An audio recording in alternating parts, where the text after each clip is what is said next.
OBD de trouble code description technique circuit de commande d'injecteur assisté par air élevé. Qu'est-ce que cela signifie?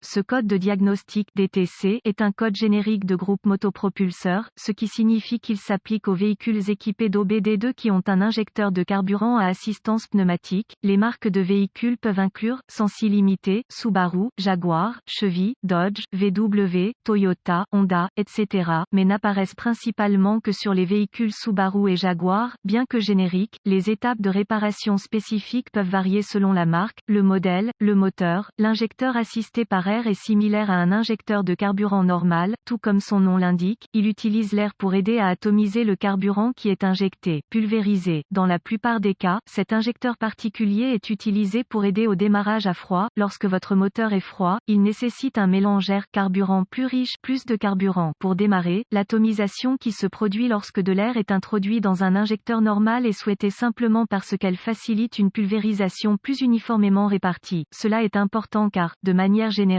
ces systèmes n'utilisent qu'un seul injecteur monté sur le corps de papillon où l'admission et la pulvérisation de carburant atomisé est répartie entre les cylindres du nombre X. Le CM, module de commande du moteur, allume le témoin de vérification du moteur avec P0067 et les codes associés lorsqu'il surveille une condition en dehors d'une plage spécifique dans le circuit de l'injecteur assisté par air. D'une manière générale, il s'agit d'un problème électrique, mais parfois un dysfonctionnement interne au sein de l'injecteur lui-même peut provoquer cette condition. P0067. Le code élevé du circuit de commande d'injecteur assisté par air est défini lorsque le CM surveille une ou plusieurs valeurs électriques élevées dans le circuit. Ce DTC de commande d'injecteur assisté par air est étroitement lié au P0065 et P0066. Quelle est la gravité de ce DTC?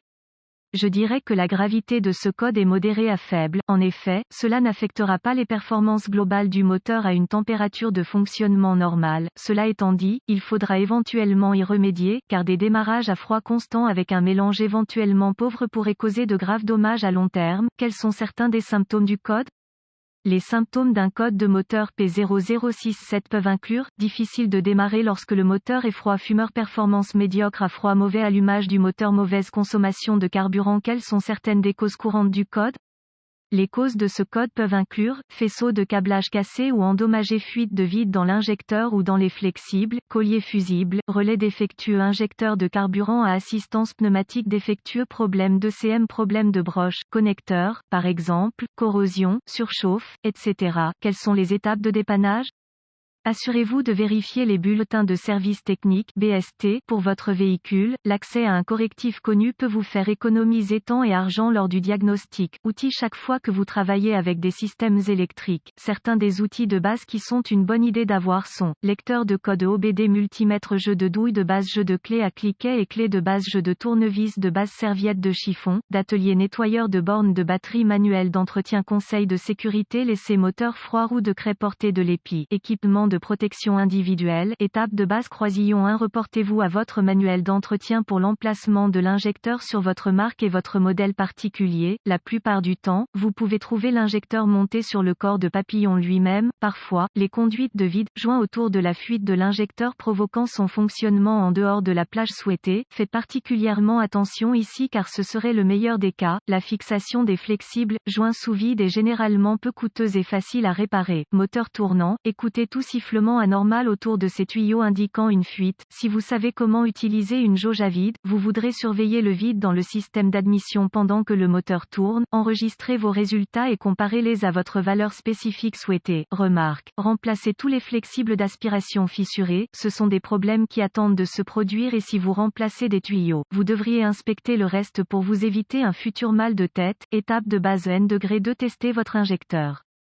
Les valeurs électriques souhaitées dans l'injecteur varient fortement entre les marques et les modèles, mais reportez-vous à votre manuel d'entretien pour les spécifications. Cela impliquera très probablement l'utilisation de votre multimètre pour mesurer la résistance entre les broches électriques de l'injecteur. Remarque. Utilisez toujours des connecteurs de fils multimètre appropriés lors du test des broches, connecteurs. Trop souvent, les techniciens plient les broches lors des tests de composants électriques, ce qui provoque des problèmes intermittents difficiles à diagnostiquer. Faites attention.